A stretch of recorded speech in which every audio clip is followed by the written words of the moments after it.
Hello there, everybody. My name is the Don here, or you can call me now as Eggman N01.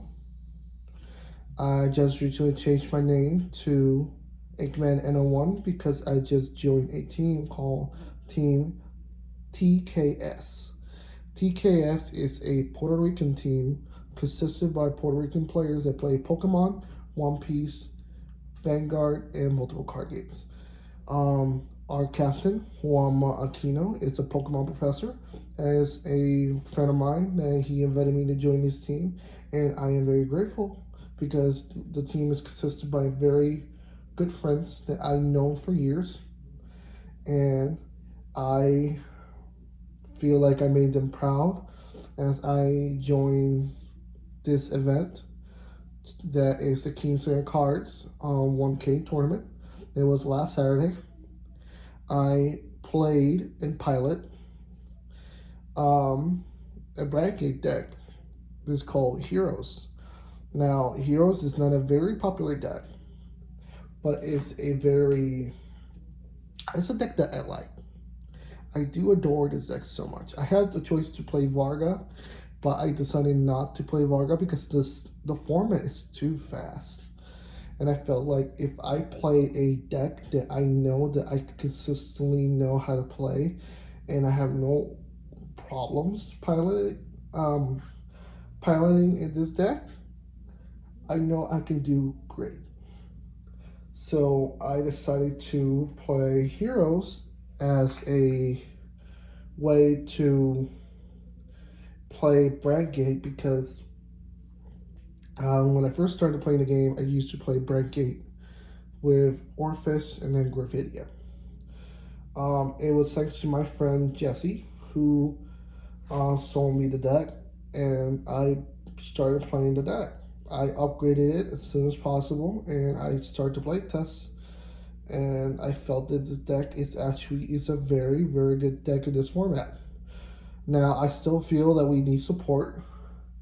I saw they just introduced 2 new cards, and I don't know how to feel about them yet, but we still have high hopes for more support. I will talk about my choices for the deck. My choice for the deck was, of course, the 4 bases. Galactic base Aegis. This base, when you put it to the other zone, will allow you to look at top 7 and scout 3 units that are heroes, and you will scout 3 of them, or you can scout 2 of them and put 1 in the hand. It's your choice. I run the Sanctitude PG for a reason is that I face against a lot of crest decks that have strides, and I was prepared for Bastion. I was prepared for Sora Snow in case that happens, so I decided to run the Sanctitude instead of the other crest PG, the Triple R from the new set. And then you just run free regular PGs. It's just PGs, just to have a case in hand. We run free Ferris. Ferris is a very good grade 1. When your Vanguard swings at the end of the battle, Soul Blast 1, rest this unit, and switch 1 column rear guards from the front row to the back row. It's a very way to have a very consistent attacks and just keep applying the pressure. And then we have Amos. Amos is a grade 2 that states when she's placed on rear guard circle, if you had not played a base during this turn, you can Soul Blast 1, discard a card from your hand, search for a base from your deck, and play to your order zone. And then her second skill is if you have 3 or more bases, Catablast 1, retire this card in the end of battle. You can call a scouting unit from your base to your rear guard circle. Now you have to understand this is the way that you do a lot of multi-attacks, because you used to just go Amos, Scout, KLS 1, call a Scout unit, call on an Amos, and then you just keep applying the pressure. You run free of the great free dinos. It's just your Persona rag, and it's a very good grade free for now. Gets your front row rear guards who are heroes plus 5,000, and then if you have 3 or more bases, he gains plus 15,000 and a critical for a Caliblast 1. And then you run a new promo that his skill is when you gain 2k, you will boost this unit to your rearguard, vanguard, whatever you want. He will gain 2k, so he'll become a 10k booster. And in a battle, he will go to the soul and you countercharge 1. He is the replacer for Bubble Mind in Heroes, because at least you can search it, you can scout it, and when you need it, it will come towards you when you need it. Now, be run free of the old promo. That is a very, very good card for this deck, because it allows you to rush your bases to your order zone. If you have 2 of them on rear guards, or if you're trying to do a silly little play with a Moss, you can actually successfully do the bases. Because it will allow you to grab a base from your drop or hand and play it into your order zone. Now, skill is that when you +1, you retire this unit, you do that skill. You first grab a scouting unit from your base and into your hand. Then you will pick up the base from your drop or hand, put it in your order zone. Then the base will activate skill. You will look at top 7, scout your units, and put 1 in hand, and so on and so forth. You gotta remember, you have to follow the certain procedures, a certain tempo play, because if you, by obligation, you need to add a scouting unit to your hand. I kept reading the card, and yes, it's not up to 1. No, you said you have to put a scouting unit to your from your base to your hand. Then we run the 15k shield for heroes. It's our shield defense for any case of emergencies. I run 4 of them because I thought to run 3 of them, but there were certain times that I felt that that 15k shield was more needed in this format than any other situations. When he is scouted from the drop or deck, you will soul charge 1. Always remember, when this card is scouted, you have to soul charge. It's not a main. It's an obligation ability. And then he will get 15k shield. He will become a 15k shield just because you have the bases. And then my other favorite grade 2 is Silos. Silos says when you have 2 more bases, he becomes a 10k, he becomes a 20k beater. When you have your Vanguard, he'll become a Vanguard Dinos as grade free. He'll become a 25k beater. When you discard this card for the effect of a base, so you can Caliblast 1, call this card to your rear guard, and you can scout each unit from your drop to your base. That's amazing. You need to always have certain pieces in your base. That way you know what to do and what movement to play. That way you know what you have to do for certain interactions with Archetype, Shiranui, Messiah, Varga, because you need certain pieces. And then you will have no problems trying to pilot this deck if you know how to move certain units from your drop, deck, soul, or if you're playing against prison, your opponent's prison. Now, we run 2 forests. The reason why we run 2 of them is because I don't feel comfortable playing her at free. It's because her skill is Energy Blast free, rest of base. You can call a scouting unit to your regular circle, and then she will gain 5k if you have 2 or more bases. So she becomes a 13k, and then your Vanguard will give her plus 5k, so that makes you become a 18k. So she is actually a good beater and a good sometime booster. So in the trigger lineup, we run free draws. We run free of the effect draws because I feel like that 5k, when it becomes a 10k shield, it will be very, very good with certain interactions. I do not like fronts in this deck because there's certain interaction matchups that you need certain cards in your hand. And you're trying to look for your basics, you're trying to look for your grade 2, you're trying to look for certain cards for your to have in your hand. And sometimes you do not want to be without certain interactions, and then you know that if you have a draw in your hand, unless you're going to use it for defense, you can discard it. So discard one of your pieces, because sometimes you want to discard a piece because you know you can put it in your base. But sometimes if you don't have that right card and you want to discard, you can just discard a draw trigger. And then we run 8 criticals. I do not run the effect crits because I do not have them.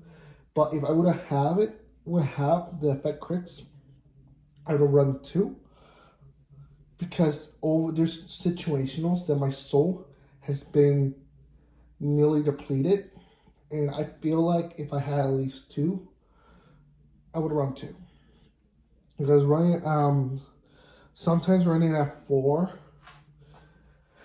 I feel like it's too much, because sometimes that 5k power can make a difference. It's always that number can make a difference. Well, it only depends on the people.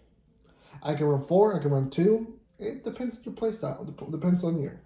You can experiment. You can do what you think is right for you in this deck.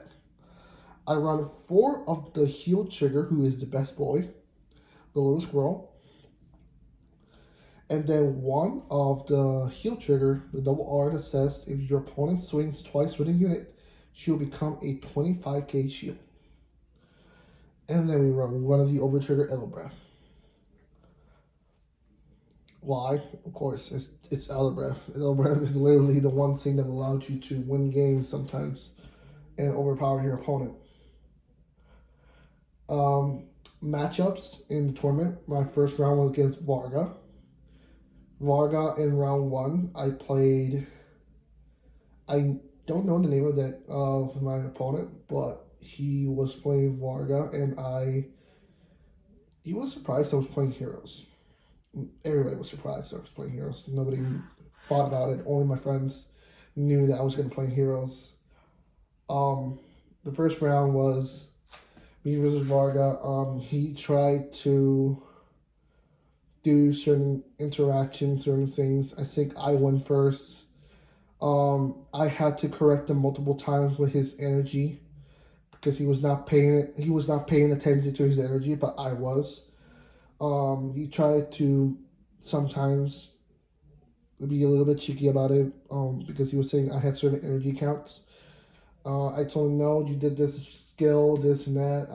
I did not want to call judge, but he knew that since I corrected him and I had witnesses, he said, yes, this is how the energy count was, because he used Drag Ritter Fallheart skill, Energy Blast, Sync Free, draw a card at first turn. He tried to rush me. The problem was that I did not allow him to get me more than 3 damages. So when he tried to swing with Varga, I blocked it, and when he restood, he couldn't hit me because I was already more power than his Varga. His Varga was at 23, and I was already at 23 because I pulled a defensive, and I just blocked it with a 5k shield. And then when I went to grade 3, I presented right dinos. I had my Amos in the front row. I had 2 silos in the right rear guard circles, and 1 of the fairies in the back row. Since I already have 4 bases, my deck was very thin. I knew I had a lot of triggers in the deck. I just swing with Amos. He only had 2 cards in deck. I left since I already did 2 Amos, I called I think I called another silos from my scouted. So I had a 35k shield in the front. I swing with my right silos because I had 2. And then I'll swing on Vanguard, Kettlebus 1. He's a 38k.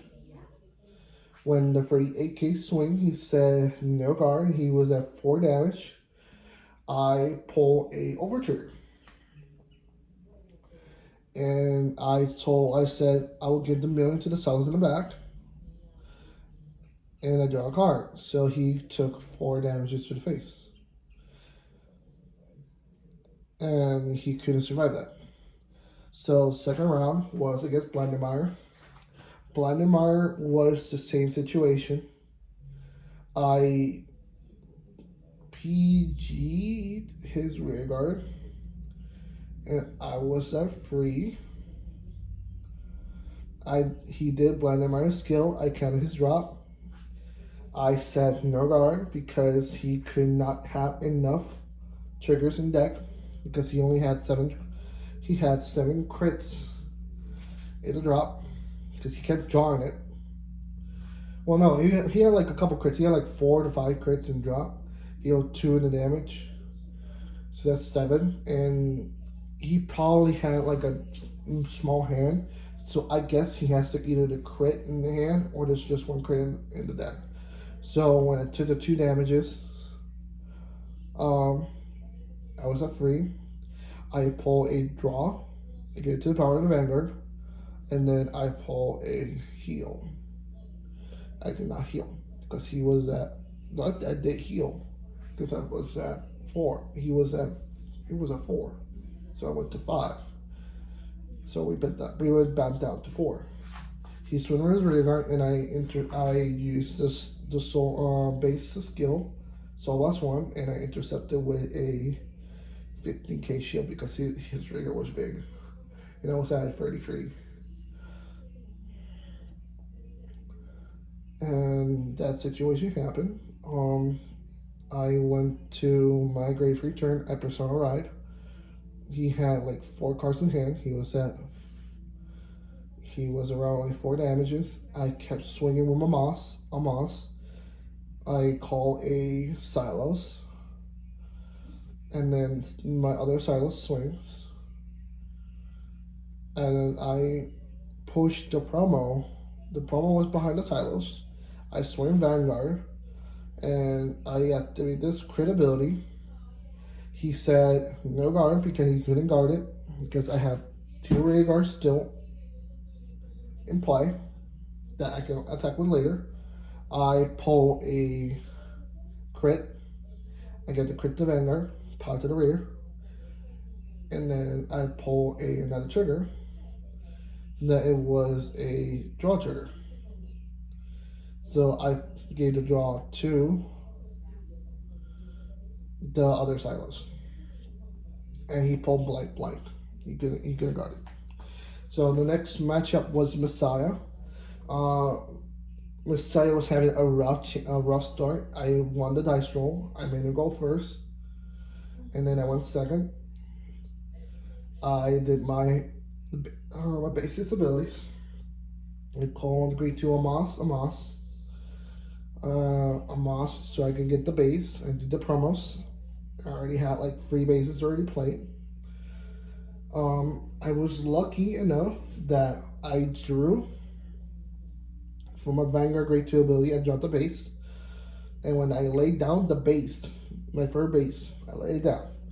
I drew the promo, grade 2.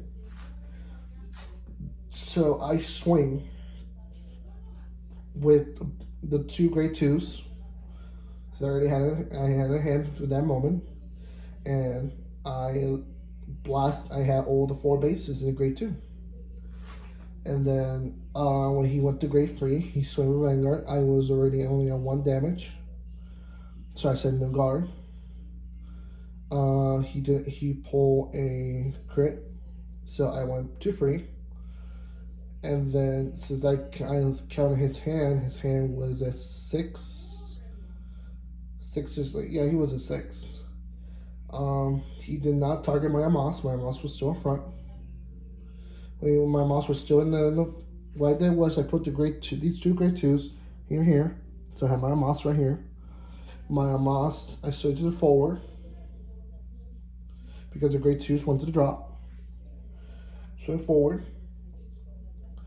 And I call a grade one behind it. I call a Silas skill, discard it, Calabash one, call him behind, and then I call another unit over here that I don't remember who it was. So I already had the I had the 2 to 3 damages, if I remember. I don't remember right now because sorry, it's been a day. I remember I swing with Amos, boosted. He went to the soul, Canada 1, Amos skill, Canada 1, call another Amos. I decided to swing with Amos again, Canada 1. I think that's what happened. And I call I think I call a promo. Or it was a forest, depends, I don't remember. All I remember is it was a bit basic at the moment. He was a 15 or an 18. And then I had the Silos. I swing the Silos 25.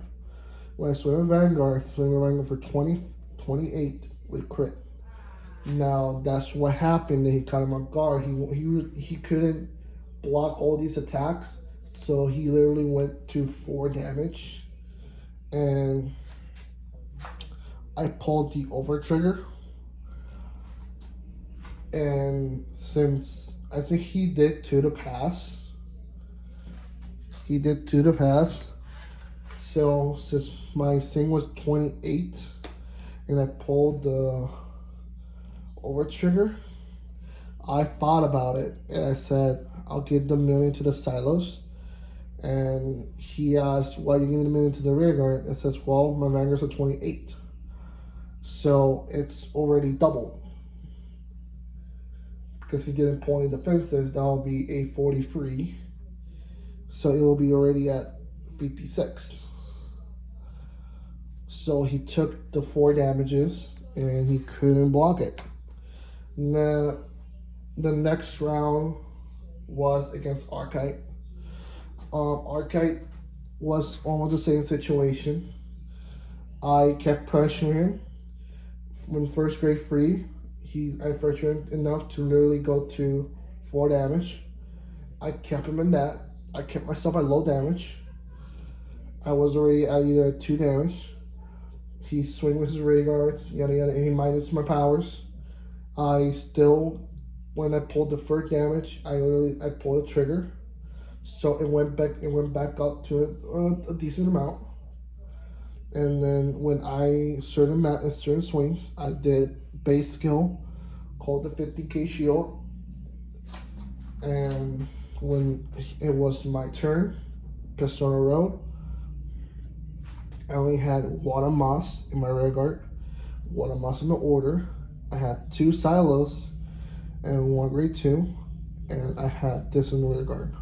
So I decided to discard a Silos from my hand, Calabash 1, called the Silos. I called the promo behind the Amos, and then when I did Amos skill, Calabash 1, swing for 25, call the other Amos for 25. Then I boosted with this because I wanted to have more numbers. and then I countercharged 1. So I only have 1 counterblast left. I called her because she will be a 18, she'll be a 28. And then I swing with the Silos, then the Vanguard. The Vanguard was a 38. The 38 was the big number. He said he couldn't guard it because I already had a 28. I had a 28, and then I'll have a 35. And he was already at 5 damage, and he only had 2 to 3 cards in hand. He said he couldn't guard it. So when I swing a Vanguard, I pull a crit. I give the power to the Forest. She'll become a 38. I get to crit the Vanguard. And then I pull a heal. So that situation happened. 5th round, I lost against Archetype because I forgot to activate my grade 2's ability to play my last base from the drop. And it happened. It was a long day. And I was getting a little bit irritated with certain people's talking too loud. I have a anxiety issue. But I'm glad I did so well with this deck in these rounds. But I lost against my friend Clippy. He was the one who went undefeated in the tournament with Archetype. The next top 8, I went against Leonor. It happened the same thing. I went first, and I said I swing with 28 with critical for Calamus 1. I already had I did a Moss 3 times, and I countercharged 1. I had the 2 Silos right here. He said 2 to pass, and I put a quick crit. That what happened, and then the next game was against Shorter Doji, and I lost against Shorter Doji. Why? Shorter Doji has the most absurd the defense mechanism. It's a very good deck. It's Gurgwit mixed with Alfred mixed with Configure Bind. It's a very powerful deck, and I recommend if you like stealth units, you can actually play that deck. I'm just staying away from it because I do not like the gimmick.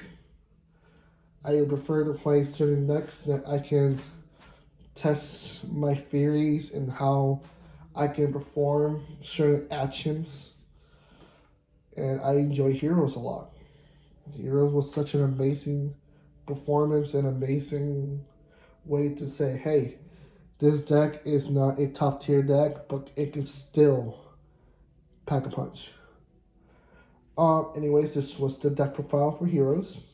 If you have any information, do check out KingSlayerCards.com or KingSlayers at YouTube channel. And do stay tuned for Team King Switch when they post up their YouTube channel. And thank you for watching. This has been my Hero deck profile. And this is me signing out.